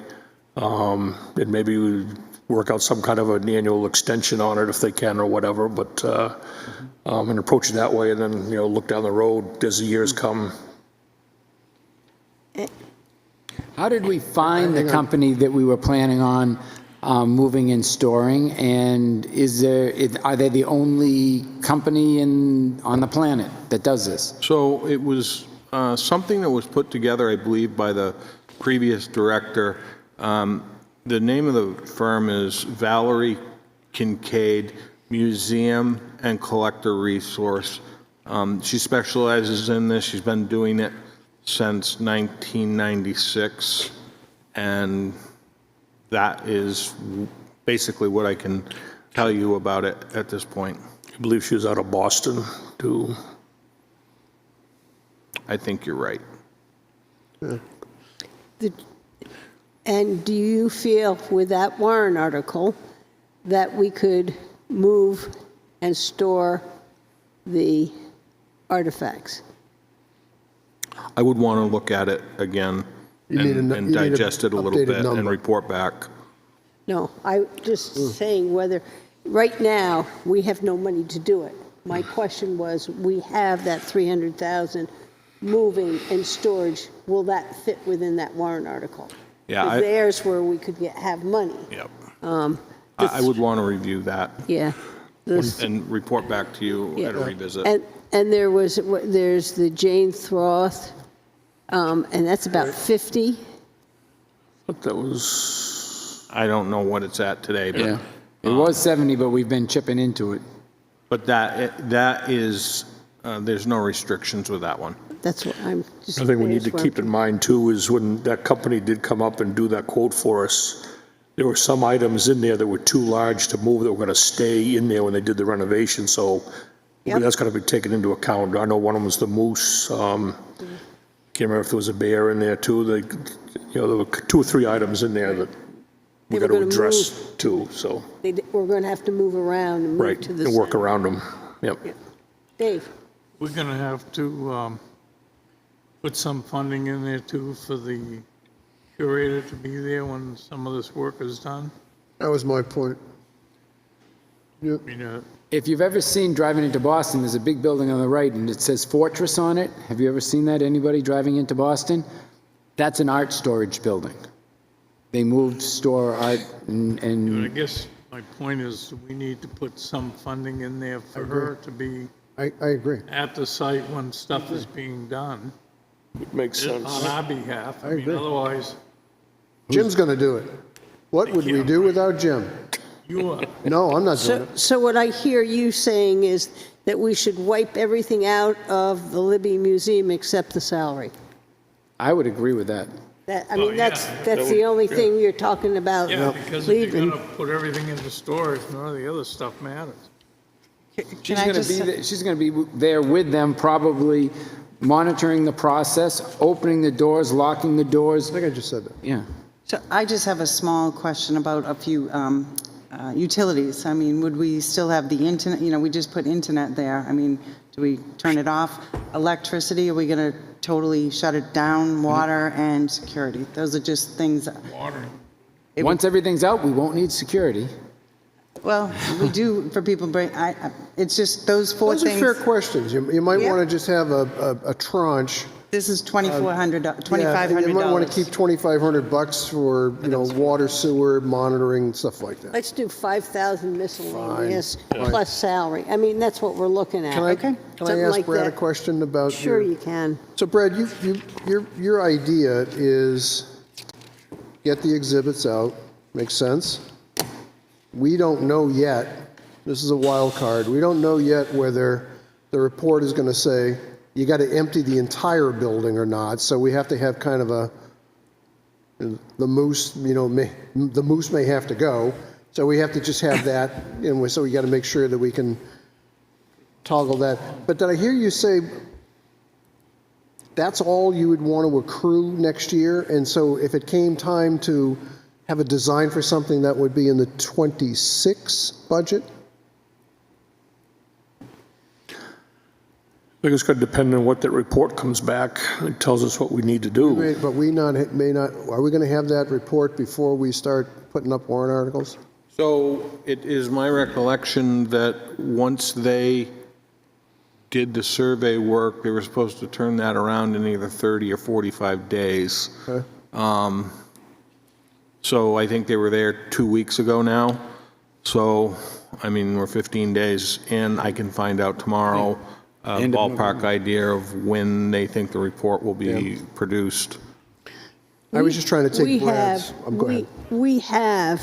we could design a warrant article the first week in January, Then we got time. because I think it's like the 10th, the last time you could do a bond hearing. Yep. So we probably couldn't do a bond because we have to notice in advance, but we do have some flexibility with warrant article creation. And, I guess the question is, when we get this report back, do we want to pursue a bond? Do we want to pursue cash or something else? So here's something that shocks me. We were going to go with a $4 million plus renovation on this museum, and we really didn't know what the inside structure looked like at that time. That I remember, I never saw pictures to the extent that we've just seen. I would agree with you, Brian, but I would also say that, and we talked about this briefly last night with the Budget Committee, that was going to be completely opened up. Correct. And they were going to be putting an attached structure onto it. Correct. And that wall essentially would have gone away anyhow where this problem Yes. is. And as we discussed last night with the Budget Committee, you know, the proposal that went in front of the voters contemplated an expansion of 1,200 plus square feet. Right. We have not gone to the voters and said, if we do a repair in kind, this is what it's going to cost us and this is what it's going to look like, which I do think that, you know, based on the conversations with the Attorney General's office, Charitable Trust Unit, that's what we need to do going forward. Yeah, and We I will say had- this wait, too, that when that warrant article didn't pass, I asked the Friends of the Libby, would they consider just a rebuild of the existing museum, and they were no. But I'm still going to say this. When we take that completely apart, we still don't know 100% what's in there, and there is a possibility that that building cannot be rebuilt as it stands with its existing timbers and structure. It may need to be completely removed and replaced with a building that is a rendering of it. Well, That's a possibility. We ended up also having that architect give us a scaled down, and they had a office and storage space and maybe a bathroom on the back of it. One, we needed it, the other one was because of that back wall, as I recall. Anchor. Yes, because they knew that there was an issue there, and that's how they were going to take care of it. So, and that one was one that the Friends would not even consider. But So until we walked away from that. Yeah. Until we pull apart everything, we still don't know what's in there. We really don't, not 100%. Well, I think that's a fair observation. There is some Ps, there's some plans that kind of lead us to knowing that there might be some other things to look at. QRSs. But I think that the discussion we're having right now is, what should we anticipate are the set of activities that are going to take place in 2025, and how do we put that onto, let's assume just we're going to do it, how do we put that into a warrant article? And I think the things we're talking about is get the exhibits out of there, either in total or in part. The Turner plan is going to inform us as to whether it's in total or in part. Take that Turner plan and either decide we're going to, what did you call it, rebuild in kind? Yes. We're going to rebuild in kind. Well, I would be cautious about that because I don't think there's a rebuild in kind based on the fact that this is now on the 7 to save. It's a rehabilitation. Okay, so there's a rehabilitation, and we don't know what that's going to cost. And so that now I'm kind of gravitating to where Brad is, and I hate to do the bad news. That says that the Libby is now closed until at least 2026. And Or maybe longer. I could finish. More likely. And maybe through 2026 and beyond. Okay? Now, okay, if that's what it is, but I think, you know, we need to just kind of take the next steps and know what we have to put in the bank. I think putting enough money in the bank, if we can, to get the exhibits out of there safely and either rotate them or store them, just get them out of there, either in whole or in part. It's probably the next logical step. And if Jim's probably right, since it's in the Save the Seven, it may not be a rebuild, it may be a preservation. We could be in 27, 28 at the earliest. It does, and I'll question this, just because it's on the 7 to save, that's just the historic preservation. That, I don't think, has any rules or anything. What has it is on the National Historic Building, Register, correct. which does cause. Because it's on the problem. register now. Yes. Yeah. And that's been on for quite a while, so that is what, it's not because we're going to work with the preservation and 7 to 8. Another thing that we might want to do, and I'm not sure, is the value of the artifacts that are in the museum. Priceless. Depends. Some are priceless, some are not priceless. I mean, a moose head, unless it is a specific moose head that was shot by Davy Crockett in 1874, No, 3 days before he was killed No, at the Alamo. Dr. Libby shot it. Yeah, unless there's something like that, some of the artifacts may be replaceable. There are artifacts that may not be replaceable, but we should have a value on it, because if we find out that the value of the artifacts in the museum are $38,000 and we're going to spend $170 to store them, we have, I mean, there's money and there's money. Yeah. Brad? Jim, I think earlier, did you say that you thought the Turner report would be in, was it 30 to 45 days?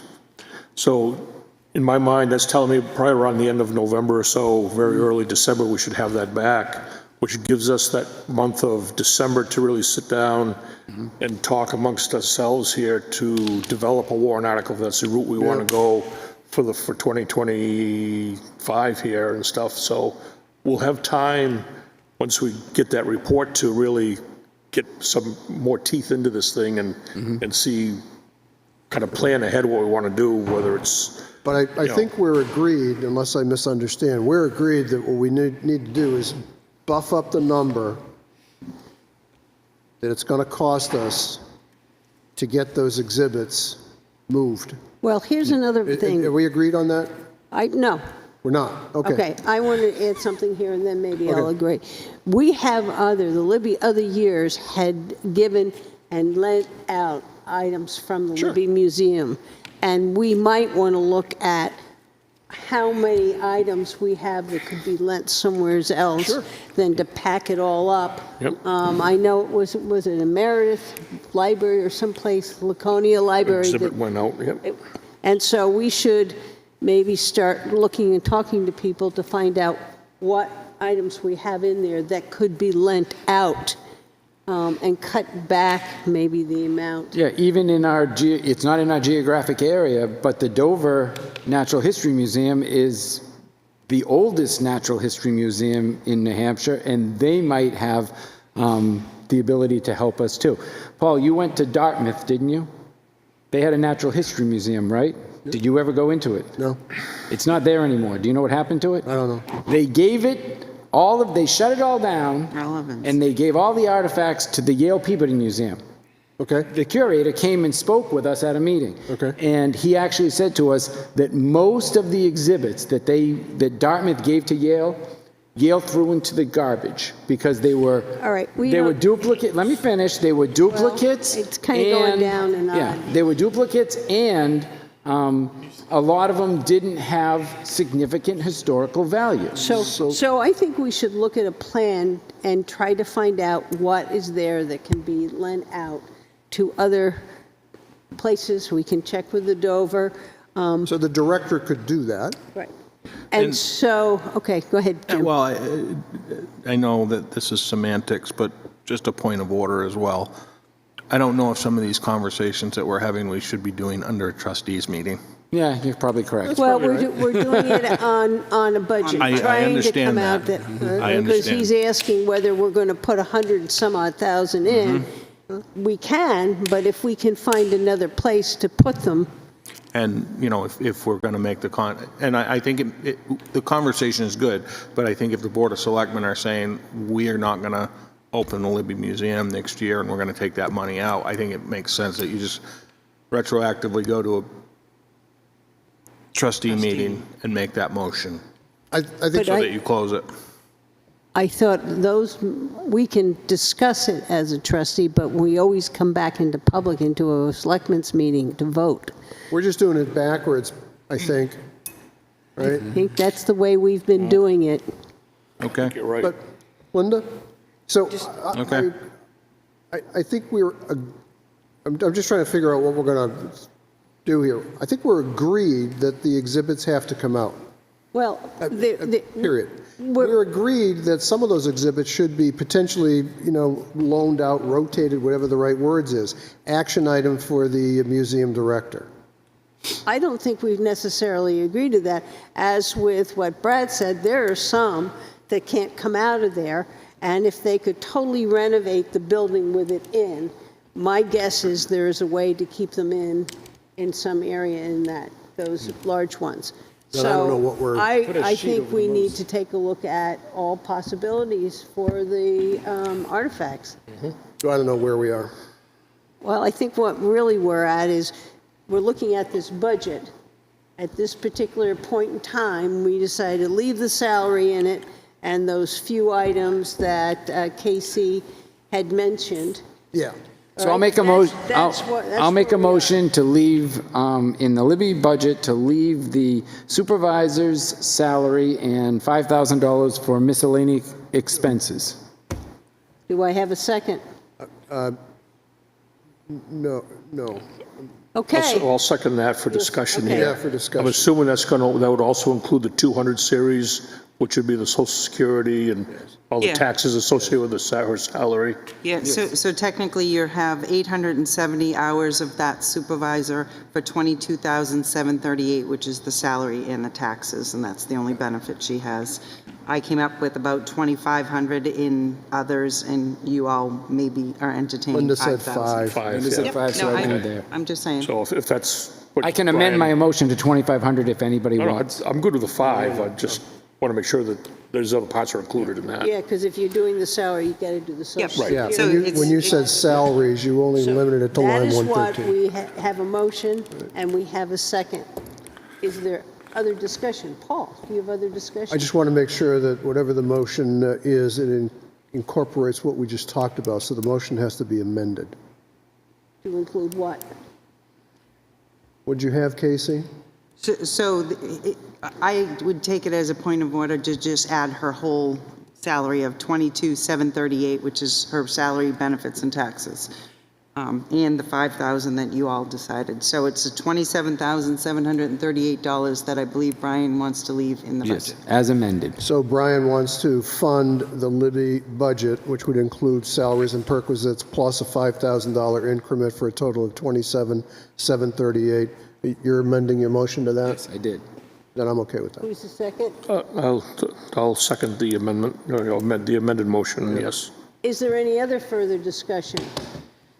Hearing none. All those in favor? Aye. Opposed? So we're done with this budget. All the rest of it is somewhere else. So just as a note, there's no revisit unless it's in warrant article land, right? Correct. We have just done this got it. budget. Put the pencils And down of on that this one. 5,000, you can put it in all those places Yep. where you thought, and if there's a little bit left, it can be in a miscellaneous line. Yep. All right? We'll take care of And that takes care of the budget. Really, all that other discussion will have to take place when we, Upcoming Get the meetings, report and yeah. do a warrant article Right. or whatever. only Yes. other thing that we could do in the meantime to find out if there's any places that have taken our artifacts in the Right, past. yep. And just so you have numbers, I see $287,697 in the capital reserve fund and $74,876 in Schroth. In the Schroff. And 6. So just letting you, Is that all accessible, or can you only take? that is what I heard the town manager say. All accessible. So if we decide to change gears and something miraculous happens and we can open the museum next year, can we use the Schroth account to run the museum? Yes. I believe so. Unrestricted. There you go. But I believe some of this We have the money's targeted for the warrant article. We have almost 30,000 of a $48,000 budget, so we wouldn't have to, Yeah, we just grab 20 out and run away. we could. Museum's open. So That's just so that the people at home realize that we have an option to have it opened If so. if needed. so, if so needed to, because we have the financials put aside for it. I'm not sure I agree with that. Yeah, we can use the Schroth account. I'm not sure I agree with that, unless, We'd have to have a meeting to just decide so that, that, so. just so that I'm clear, I'm not sure I understand how we could say that. If, hypothetically, which we shouldn't do, the Turner report comes back and say, yeah, you just got to tear off the back wall and you're back in business, and that's going to cost you $450,000. Oh, it's only going to cost us $275,000, Correct. right? Yes. So if, We and if. have that. Yeah. We If have the that, stars align and we can open it, we wanna- have the Schroth money I to wanna fall see back the- on I to want to keep see the the. Turner report before I would. Need a motion to adjourn? Wait. No. Thank you. No, Not no, yet. we don't, Dave. Okay. One more thing. Are Might be more are we, entertaining. are we done with this subject? Are we? Yes. Yes, is We were all everybody- done, Paul wasn't. Okay. I'm done. It's always my fault. Yes, it is always your fault. Okay. Is there any other business we need to talk about? So there's one thing that I need you guys to think about very seriously between now and the next Monday. Monday. Monday, thank you. And that is reevaluation. There's a push from the Budget Committee that they would like to see, or some Budget Committee members that have been very vocal about they would like to see the reevaluation as part of the operating budget. As you know, the operating budget is up. The revaluation is, right off the top of my head, I can't remember, but I want to say $250,000. It's going to have a big impact on our operating budget. A couple years ago, we did it as a warrant article. I just need to know on Monday night if you guys want to tie it into the budget or if you want to tie it into as a warrant article. Regardless, we have to put it out there. Okay. So just to, if I could, just so that I know how I want to think about this. If we go into default and the reevaluation is in the general fund, that would be taken out, That is correct. okay? If the voter on a warrant were to say, we don't want that, no is no, we'd lose it there. Correct. Did I also hear somebody say if, because we're at the 5-year, and this might be speculative, but because we're at the 5-year cold face and because our ratio is way out of whack, we may not have a choice. We may be compelled by DRA. Again, that's all speculative. Is there any way we could check on that? So it's my understanding, and I will check on it, but it is my understanding that if we do not appropriate funds for it one way or the other, DRA will come in, order us to do it, and they will tack that on to one of the forms, and they will take it from our unassigned fund balance. Okay. And pick the vendor they want to do the What- assessment. It is my understanding where we have a vendor, Okay. they will authorize us to use the vendor. Okay. But I will get clarification on that for Monday. So either way, if the default budget hits, it still is going to go through. The warrant is no, it still is going to go through. The only difference, as I think you've explained it, is if we go the warrant route and it's no, they're just going to reach over our balance sheet and pull it off the balance sheet. If the answer is no on the default budget, it still goes over to the balance sheet. Correct. So it's an academic question. It's just Correct. Thank you. Which is the best way to sell it, right? That's really what we're That's looking at. what it boils right down now. to. What is the best way to sell That's the it? best way to sell it. That's where we're doing it. And at one time, you talked about we could already assign our unassigned fund. We could beat them to the punch and use our unassigned fund balance. We could ask the voters if we could tack Yeah, it to the to the unassigned fund balance. That is correct. So third option in the tree is ask the voters to let us And break open that's the way we did it 5 years ago. with taxes No, or with the assessment. Unassigned fund balance. Yes. We raised, Yep. or we 200. did not raise, we appropriated funds from the unassigned fund balance to pay for the reevaluation in the idea of 2021, I beating believe the it was. I think the idea of beating them to the punch might be the smartest. And then hopefully the next year, we would start a capital reserve fund, so we Right. wouldn't be in this Yeah, you'd have an predicament in accrual, 5 but yeah. years. But My it- opinion. Yeah. I just, you know, Agree with that opinion. one way or another, we got to pay for it, and if we... All right. Is there any other business for tonight? Hearing none, can I have a motion to adjourn? So moved. Do I have a second? Second. All those in favor? Aye. Yes. That was Oh, my God. on camera. I should have done the second.